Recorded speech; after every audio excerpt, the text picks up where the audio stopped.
Hey,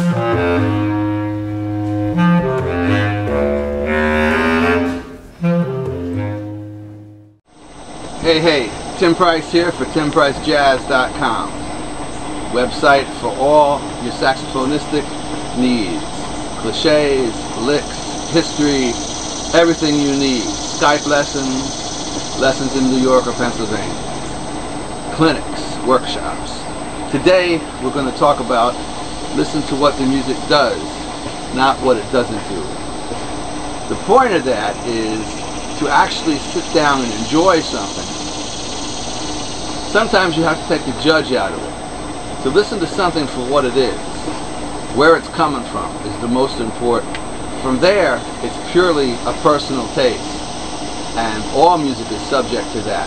Like the great Pat Martino told me one time, Tim, I remain neutral to all musical appetites. That's pretty self-explanatory. And in Pat's case, you can see that through his great career. He's an incredible, inspiring player and human being.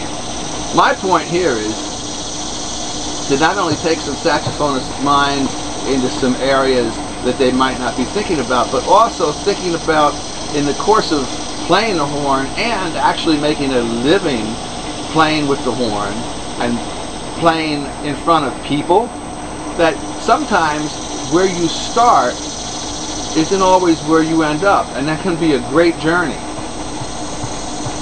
I'm going to bring to mind a great name. His name's Irv Cox. Most people at this point have no idea who Irv Cox is. He played with Louis Jordan, but also at a point later in his career, he's the tenor soloist on Miracles by the Jefferson Starship, which used to be the Jefferson Airplane.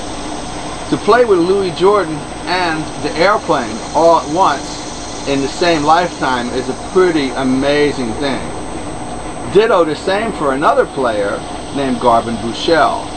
Garvin played with people like Fats Waller, Cab Calloway, all those people. He played hot oboe, hot bassoon solos, Creole clarinet solos. He's also on some of the last Village Vanguard tapes with Coltrane and Dolphy.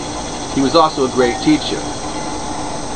So, in the quest of moving ahead as a player, when you listen to a fantastic player, be it Johnny Griffith, Gene Ammons, guys from the Chicago school, take into consideration there are younger exponents of that school. Frank Catalano, a lot of great players coming out and playing, but playing from the original side of the hip. And that's really where the music will continue in its longevity. So if you listen to what the music does and not what it doesn't do, you're in for a great reward. When I listened to a lot of music when I was young, I bought the Coltrane record, Ohm, when I was still in high school. I had no idea what they were doing. It took me a while to actually get into that and get to where I understood what was going on. One of the things I think a lot of people miss is you don't always hear things. And with Train and Pharaoh in that particular circumstance, to expound a little bit, you can hear a strong R&B element where both of those guys came from. Remember, Coltrane was a bar walker. Pharoah Sanders is somebody who, to this day, is one of the most amazing blues players. He's also one of the strongest players as far as playing melodies with passion. You know, if you've heard Pharoah play like just the melody to Naima, that's all you need.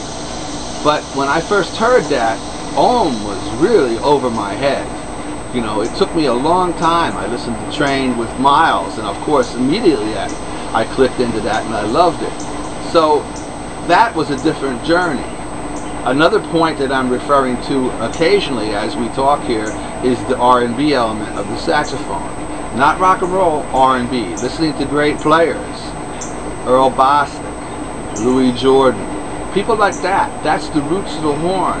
That's where you can hear people like Cannonball came from. Train played with those kind of people. Stanley Turrentine. Those are all names that if you own a saxophone, you better be checking those people out and doing a good job of trying to play along with the records. And by doing that, you're also going to do a certain amount of ear training.